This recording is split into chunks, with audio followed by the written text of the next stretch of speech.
कानी बहू।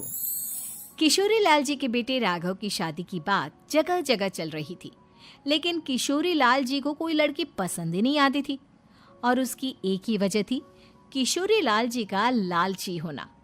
उनको लड़की वालों से मोटा दहेज चाहिए था और इसी चक्कर में एक दिन वो एक बहुत पैसे वाले के घर अपने बेटे का रिश्ता लेकर पहुंचे। उस आदमी का नाम था ओम प्रकाश। देखिए किशोरी लाल जी, मेरी एक ही बेटी है और मेरी सारी संपत्ति जायदाद सब कुछ मेरी बेटी नैना का ही है।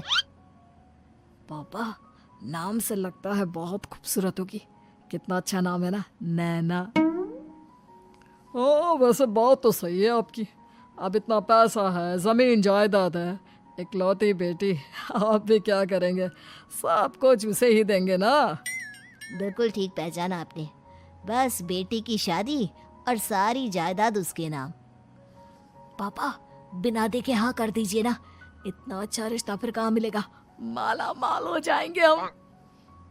मैं अपनी बेटी को बुलाता हूँ। अरे नहीं नहीं नहीं नहीं, आपकी बेटी का नाम नैना है, सुनकर ही लगता है बहुत सुंदर होगी। रहने दीजिए अंकल, मैं तो आपकी बेटी के नाम से ही इतना खुश हो गया हूँ कि उसे बिना देखे शादी करने को तैयार हूँ। अब तो मैं उसका चेहरा सीधे शादी के बाद ही देखूंगा। और इस तरह राघव नैना का चेहरा नहीं देखता और उससे शादी कर लेता है।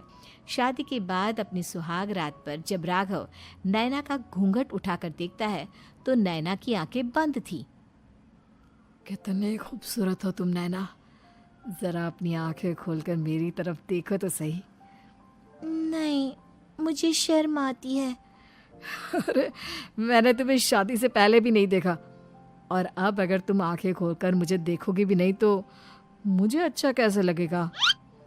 इससे पहले कि नैना अपनी आंखें खोलकर राघव की तरफ देखती, अचानक से लाइट चली गई और राघव नैना को पूरी तरह से देख भी नहीं पाया। अगली सुबह नैना राघव के लिए नाश्ता बनाकर लेकर आई। अरे ये क्या, आधा पराठा सीका हुआ है और आधा बिल्कुल कच्चा। ये तुमने क्या किया नैना? बहू, तुमने क्या आधा पराठा तवे से नीचे लटका कर रखा था, जो आधा सिका है और आधा कच्चा? मुझे जितना दिखेगा उतना ही तो सीखूंगी ना पापा जी। जहाँ जहाँ मुझे नजर आ रहा था वहाँ मैंने सीख लिया, जहाँ जहाँ नहीं दिखा वहाँ कच्चा रह गया होगा। इसका क्या मतलब है? ये कैसा मजाक कर रही है तुम? अरे बहू, तुमने इतना लंबा घूंघट क्यों लगाया हुआ है? देखो, हमारे घर में बहुओं को बेटी की तरह रखा जाता है, और फिर तुम तो इतना सारा माल लेकर आई हो। देखो, ये घूंघट डालकर रखने की कोई ज़रूरत नहीं है। हाँ नैना, पापा जी ठीक कह रहे हैं, तुम तो आराम से रहो, अपना ही घर समझो। नैना अचानक से अपना घूंघट उठा लेती है। अरे ये क्या पापा, नैना की तो एक आंख फूटी हुई है। नाम से नैना, लेकिन ये तो कानी बहू निकली। मेरे साथ धोखा हुआ है, धोखा। बिना दिखाए अपनी कानी लड़की मेरे संग ब्याह दी। मुझे कानी बीवी नहीं चाहिए।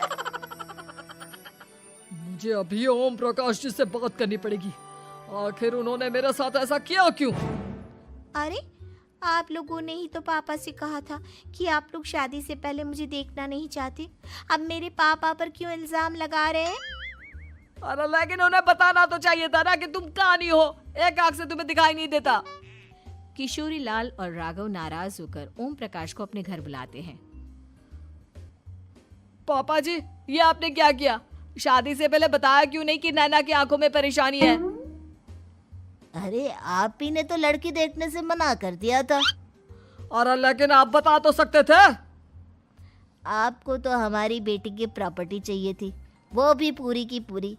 अब क्या हुआ अगर उसे आधा दिखाई देता है? प्रॉपर्टी तो आपको पूरी मिल गई ना। अरे ये क्या बात हुई? मेरी शादी प्रॉपर्टी से नहीं, आपकी बेटी से हुई है। अब ये तो पहले सोचना चाहिए था, तब तो मेरी प्रॉपर्टी देखकर तुम्हारी जुबान लप लपा रही थी। लेकिन मैं कानी लड़की को अपनी बीवी बनाकर नहीं रख सकता। पापा, कुछ करिए ना आप। हाँ, करता हूँ। देखिए ओम प्रकाश जी, आप हमारे साथ ऐसा नहीं कर सकते। और तुम देखो, अगर तुमने मेरी बेटी से शादी तोड़ी ना, तो जो भी प्रॉपर्टी मैंने तुम्हें दी है वो तो पूरी की पूरी वापस ले ही लूँगा, और आधी प्रॉपर्टी तुम्हारी भी लूँगा। अरे मेरी आधी प्रॉपर्टी भला क्यों लेंगे आप? इसलिए क्योंकि मेरी बेटी को आधा नजर आता है और उसकी नज़र अभी तक तुम्हारी आधी जायदाद पर ही पड़ी है। अब तुम उसे घर से निकालोगे तो कुछ तो लेकर जाएगी ना।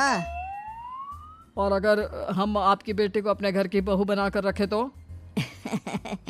तो तुम्हारी पूरी प्रॉपर्टी तुम्हारी ही रहेगी, और जो मैंने तुम्हें दिया है ना, उसमें से बस मैं आधा लेकर जाऊंगा। अरे लेकिन अब आप अपनी दी हुई प्रॉपर्टी में से आधी वापस क्यों लेकर जाएंगे? अगर मैं आपकी बेटी को अपनी पत्नी बनाकर रखने को तैयार हूं तो? इसलिए ताकि भविष्य में अगर तुम मेरी बेटी को धोखा दो तो उसके पास कुछ तो रहे जो पति का हो। वैसे मेरे पास तो बहुत कुछ है, लेकिन अपने पति की कोई निशानी तो उसके पास होनी चाहिए ना। अब अगर तुमने मेरी बेटी को कानी कहा तो तुम्हें प्रॉपर्टी भी कानी ही मिलेगी, पूरी नहीं। जमाए राजा। किशोरी लाल और राघव समझ चुके थे कि वो बुरी तरह फंस चुके हैं और अब उनके पास वहां से निकलने का कोई चारा नहीं है। अब समझ में आया ना, लालच बुरी बला होती है। एक तो तुम्हें प्रॉपर्टी मिली, ऊपर से बीवी मिली, उसमें तुम्हें नखरे भी दिखाने हैं।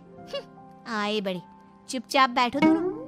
कुछ दिनों के बाद नैना राघव की कार लेकर बाजार घूमने निकलती है और जब कार लेकर वापस आती है, ये क्या? एक तरफ से मेरी गाड़ी पूरी खराब हो चुकी है। लगता है तुमने मेरी गाड़ी को किसी दूसरी गाड़ी के साथ एक्सीडेंट किया है। अरे अरे कितना बड़ा नुकसान कर दिया तुमने बहू। वो क्या है ना पापा जी, मुझे एक आंख से दिखाई नहीं दे रहा था, सामने से गाड़ी आ रही थी।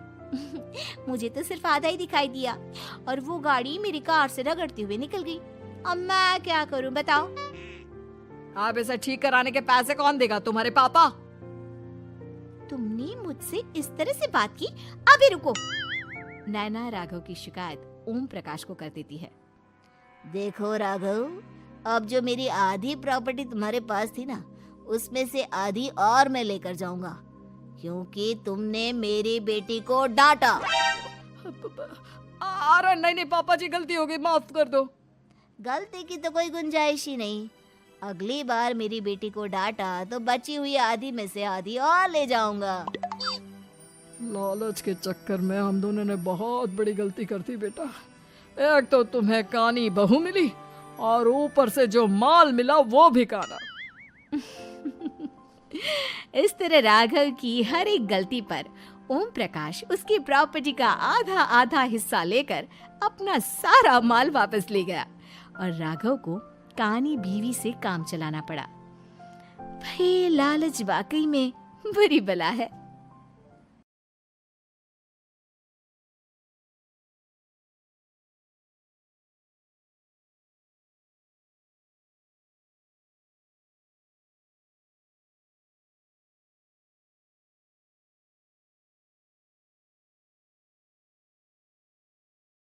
लेकिन किशोरी लाल जी को कोई लड़की पसंद ही नहीं आती थी और उसकी एक ही वजह थी, किशोरी लाल जी का लालची होना।